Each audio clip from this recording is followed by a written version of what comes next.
Okay, so I wanted to cover this story. So I teased it at the top of the show about the Wall Street protest, Occupy Wall Street.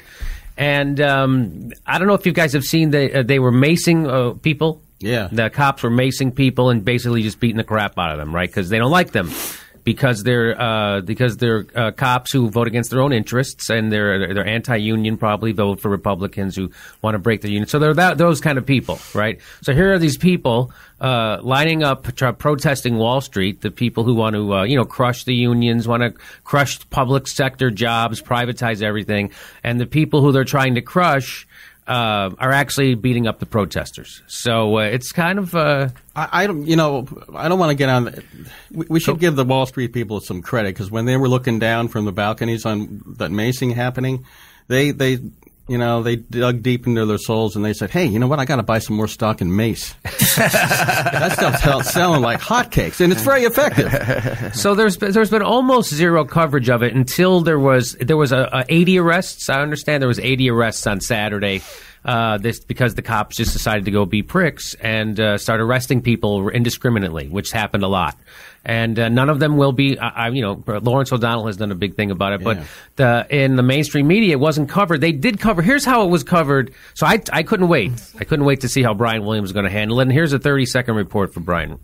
Over this kind of thing, along with the growing income disparity, is spilling into the streets here in New York. The arrest of 80 people in one day over this past weekend got the attention of a lot of people. It was part of a protest that's been going on for a while, aimed at shutting down Wall Street and getting attention for the protesters' message. NBC's Ron Allen is in Lower Manhattan for us tonight. Ron, good evening. Good evening to you, Brian. Yes, we're just a couple of blocks from Wall Street in that direction, a couple of blocks from the financial centers over there as well. And they're calling this an occupation of the financial district. There are several hundred people here. The police have the area surrounded. The problem is that the protesters want to move beyond here and walk out into the streets. That's what happened this weekend when so many people were arrested, charged with disorderly conduct and disturbing the peace. The police said that they did not have a permit to lawfully march beyond this park, and that's the problem now. That's why there's a standoff. The protesters charge that the police use excessive force. The police say that anyone who resists arrest can expect to encounter some level of force, but nothing excessive. Here again tonight, there are a couple of hundred protesters who have moved beyond this park and who are out near the New York Stock Exchange and near Wall Street. So far, we understand everything is peaceful, and the police are escorting the protesters along. All of this back and forth could go on for some time because the protesters insist they are not going to leave this area until they're forced to go. Brian? Right, Ron Allen in Lower Manhattan. Ron, thanks. Okay, so that's the whole report. And so what did I learn about the protest? I learned almost zero what's happening down there. They did almost a full minute on the news about it. I know nothing about it.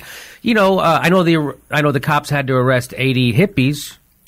I know that. Those hippies. Low-life agitators, right? They had to be arrested. I know that. But that's all I know. I don't know stuff like little details like, what the point of their protest was, what they want, if their concerns are legitimate. Details like, what does it mean? Could have been about Vietnam for all we know, right? I would love to see how NBC would cover, like a report from NBC in 1932. It's like, people seem to be moving into shanty towns in the park, calling them Hoovervilles. Well, no bigger story there. Let's back to you, Brian. We needed the young General Eisenhower come in with his tanks, like he did the bonus marchers in Washington. Remember that? No, you weren't around, no. But it was in the 20s.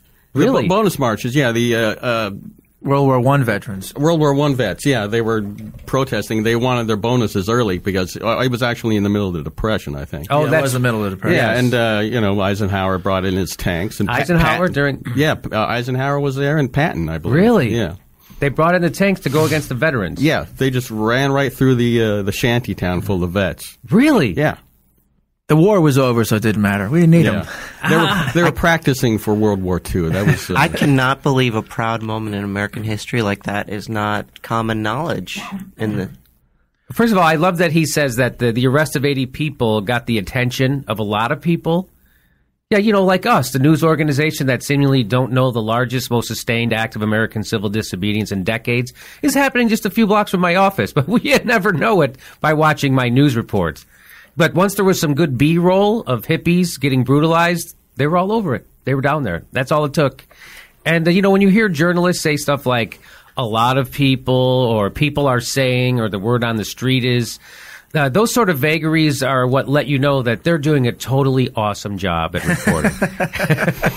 They made it seem about should they be in the park, should they be in the street, like these people who had, it's a nice day, why don't we go march in the street? Like, why? Nobody knows. Yeah, a teabagger steps off a curb and twists his ankle.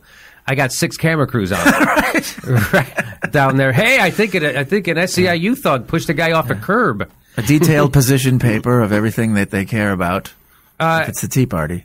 Yeah, that's the mistake these guys made, was not putting out a press release. That's all they would have to do. And NBC would pick it up. And the weird thing is, well, I don't know about that, but the weird thing is, the news people will pretty much point a mic at anybody with an opinion or a pulse, or without a pulse. They interview Dick Cheney all the time. And but weird, in that report, not one soundbite from a protester, not one soundbite from a police officer or a witness, or even interviewing an investment banker. Nobody, not one. I guess nobody wanted to talk, especially the protesters, huh? They were in jail. Did you read the New York Times hit piece on the protest? No, go ahead. Well, no, I didn't. Basically, it just described the protest as a big group of disparate nutcases. A mob. Mob. Right. People, all kinds of people coming in just to be heard about their own little crappy causes. And it was, nobody even knew what they were doing there, basically, according to the New York Times. Well, it was, so, who wrote the article? Andrew Breitbart? Like it was anarchy. I don't know. It was anarchy, and there was no point to it. I don't think that's entirely inaccurate, but that's not the point. The point is that there is an ethos that where people without a central leadership all showed up in one place because they're all feeling roughly the same thing. That should be telling everybody something. I agree 100% with you. Let me just sum up. Hundreds of people, with more on the way, from all over the country, with no central leadership, and despite what NBC says, they seem to have no single message or goal except to lay their fury at the feet of the financial community that caused the financial meltdown. The same financial community that is doing nothing to fix the suffering they created. And a financial community that remains without any regulations that might prevent this from happening again, which means it will happen again. So that took me about 30 seconds. And that's all Brian Williams had to say, but he'll never say any of that stuff, ever.